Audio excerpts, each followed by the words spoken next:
नमस्कार।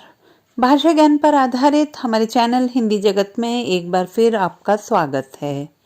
हमारा आज का वीडियो कक्षा 11वीं हिंदी कोर की पाठ्य पुस्तक आरोह भाग 1 में संकलित एवं मन्नू भंडारी जी द्वारा रचित गद्य पाठ रजनी पर आधारित है। इस वीडियो में हम पाठ का सार, पाठ्य पुस्तक के प्रश्न उत्तर एवं अन्य महत्वपूर्ण प्रश्नों पर चर्चा करेंगे। तो आइए प्रारंभ करते हैं पाठ के सार से। रजनी मन्नू भंडारी जी द्वारा रचित एकांकी नाटक है जो 20वीं सदी का एक बहुचर्चित टीवी धारावाहिक रहा है। यहाँ इसी धारावाहिक की एक कड़ी दी गई है जिसमें ट्यूशन के नाम पर होने वाले काले धंधे का भंडाफोड़ किया गया है। एकांकी की नायिका रजनी एक जागरूक, निर्भीक एवं संघर्षशील महिला है जो समाज में होने वाले अन्याय का डटकर विरोध करती है। साथ ही अन्य लोगों को भी इस हेतु जागरूक करने का प्रयास करती है।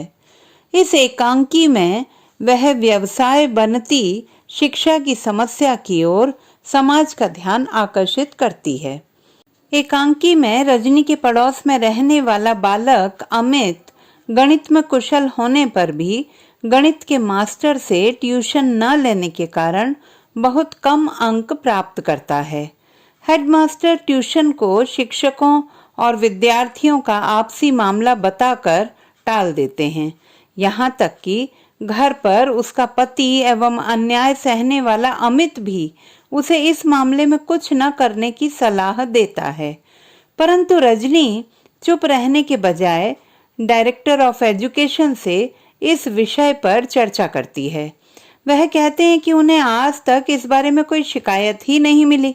तब रजनी अखबार के संपादक के पास जाती है और उनसे इस विषय में मदद करने की बात करती है। संपादक के सहयोग से वह अभिभावकों को संगठित कर एक आंदोलन खड़ा कर देती है। अंततः एजुकेशन बोर्ड को उनका प्रस्ताव स्वीकार करना पड़ता है और ट्यूशन प्रवृत्ति पर रोक लगाई जाती है। अब देखते हैं पाठ्यपुस्तक के प्रश्नोत्तर। प्रश्न 1।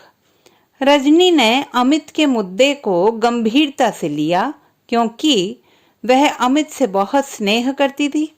अमित उसकी मित्र लीला का बेटा था। वह अन्याय के विरुद्ध आवाज उठाने की सामर्थ्य रखती थी। उसे अखबार की सुर्खियों में आने का शौक था। उत्तर: वह अन्याय के विरुद्ध आवाज उठाने की सामर्थ्य रखती थी। प्रश्न 2। जब किसी का बच्चा कमजोर होता है तभी उसके माँ बाप ट्यूशन लगवाते हैं। अगर लगे कि कोई टीचर लूट रहा है तो उस टीचर से ना ले ट्यूशन, किसी और के पास चले जाएं। यह कोई मजबूरी तो नहीं है। प्रसंग का उल्लेख करते हुए बताएं कि यह संवाद आपको किस सीमा तक सही या गलत लगता है, तर्क दीजिए। उत्तर: जब कहानी की नायिका रजनी ट्यूशन पढ़ाने की समस्या को लेकर स्कूल के हेडमास्टर से मिलती है तो वे इसे अध्यापकों और बच्चों की समस्या कहकर टाल जाते हैं। तब रजनी शिक्षा निदेशक से मिलने जाती है। वह भी रजनी को यही तर्क देते हैं कि ट्यूशन में कोई मजबूरी तो है नहीं। यदि बच्चे को लगता है कि अध्यापक उसे लूट रहा है तो वह किसी अन्य अध्यापक के पास चला जाए।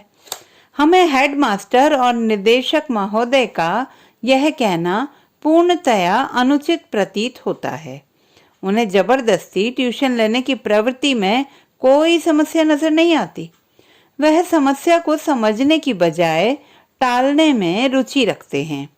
उनका इस तरह कहना ट्यूशन की प्रवृत्ति को बढ़ावा देने वाली बात ही होगी। प्रश्न 3। एक और आंदोलन का मसला मिल गया। फुसफुसाकर कही गई यह बात किसने किस प्रसंग में कही? उत्तर: यह बात रजनी के पति रवि ने पेरेंट्स मीटिंग के दौरान रजनी का भाषण सुनते हुए कही थी। रजनी ने अपने भाषण में कुछ अध्यापकों को अधिक तनख्वाह पर हस्ताक्षर कराकर कम तनख्वाह दिए जाने के मुद्दे पर संगठित होकर आंदोलन करने और अन्याय का पर्दाफाश करने हेतु आंदोलन चलाने की बात कही थी। प्रश्न ख, इससे कहने वाले की किस मानसिकता का पता चलता है?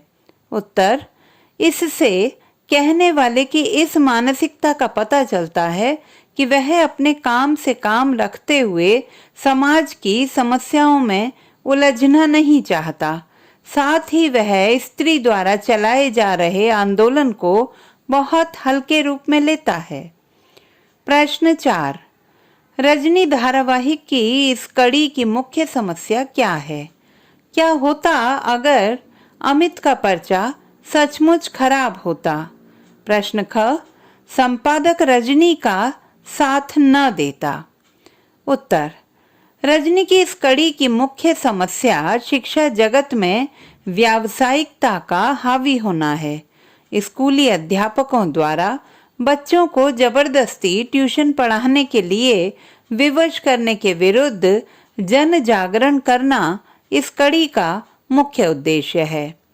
उत्तर क, यदि अमित का पर्चा सचमुच खराब होता तो यह समस्या उभर ही नहीं पाती। उत्तर ख, यदि संपादक रजनी का साथ नहीं देता तो उसके द्वारा चलाया गया आंदोलन सफल नहीं हो पाता, न ही इतनी जल्दी बोर्ड के उच्चाधिकारियों द्वारा ट्यूशन प्रवृत्ति के खिलाफ नियम बनाए जाते। अब देखते हैं पाठ के आसपास के प्रश्न। प्रश्न 1, गलती करने वाला तो है ही गुनहगार, पर उसे बर्दाश्त करने वाला भी कम गुनहगार नहीं होता। इस संवाद के संदर्भ में आप सबसे ज्यादा किसे और क्यों गुनहगार मानते हैं?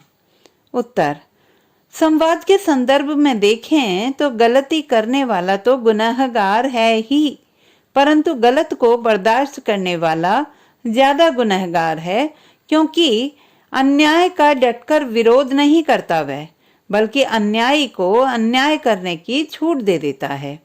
गलती का विरोध करने पर ही गुनहगार को अपनी गलती का एहसास होता है। प्रश्न 2, स्त्री के चरित्र की बनी बनाई धारणा से रजनी का चेहरा किन मायनों में अलग है? उत्तर, स्त्री की बनी बनाई धारणा से रजनी का चेहरा बिल्कुल भिन्न है।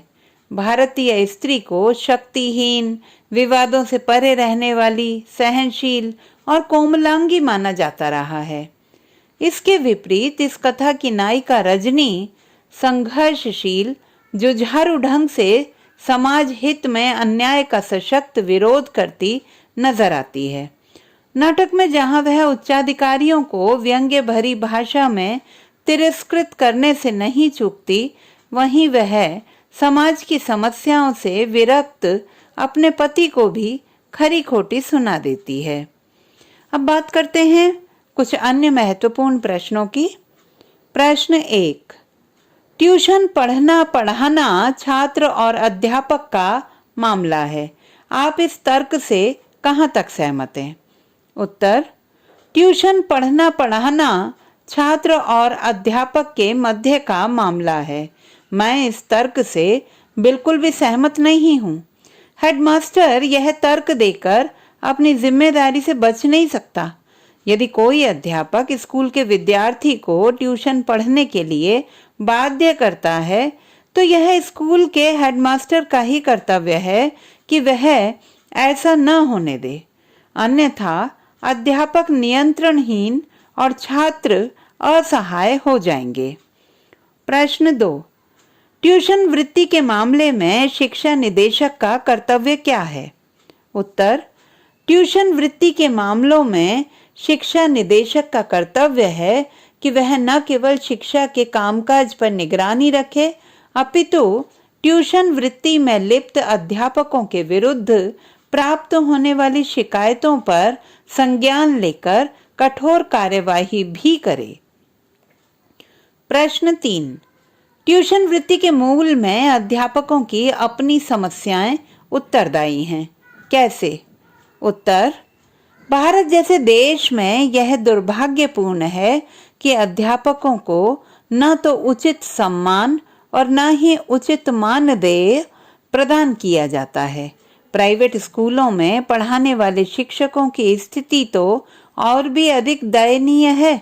बहुत कम तनख्वाह के चलते अपने पारिवारिक दायित्वों की पूर्ति हेतु ट्यूशन पढ़ाना उनके लिए मजबूरी बन जाती है। यहाँ तक कि अनेक स्थानों पर अध्यापकों का सरेआम शोषण भी होता है। वह इसके विरुद्ध आवाज भी नहीं उठा सकते, अन्यथा उन्हें दूसरी जगह नौकरी नहीं मिलती।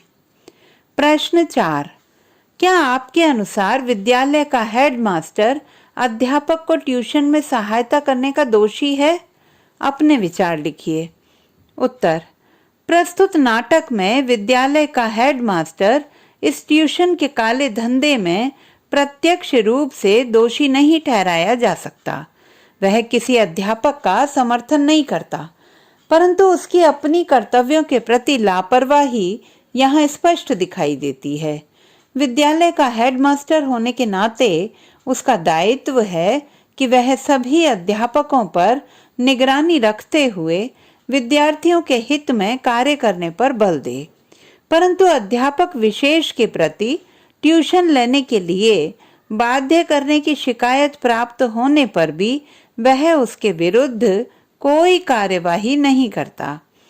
ऐसी स्थिति में वह भी स्थितियों को विकृत करने के लिए पूर्णतः उत्तरदायी है। तो बच्चों, आशा करती हूँ कि हमारा आज का यह वीडियो पाठ को गहनतापूर्वक समझने में उपयोगी सिद्ध होगा। पाठ के सूक्ष्म अध्ययन हेतु इसी पाठ के बहुवैकल्पिक प्रश्नों पर आधारित हमारा वीडियो देखना न भूलें। भाषा संबंधी किसी भी समस्या के समाधान हेतु बने रहिए सुनीता भटनागर हिंदी जगत के साथ। आपका दिन शुभ हो।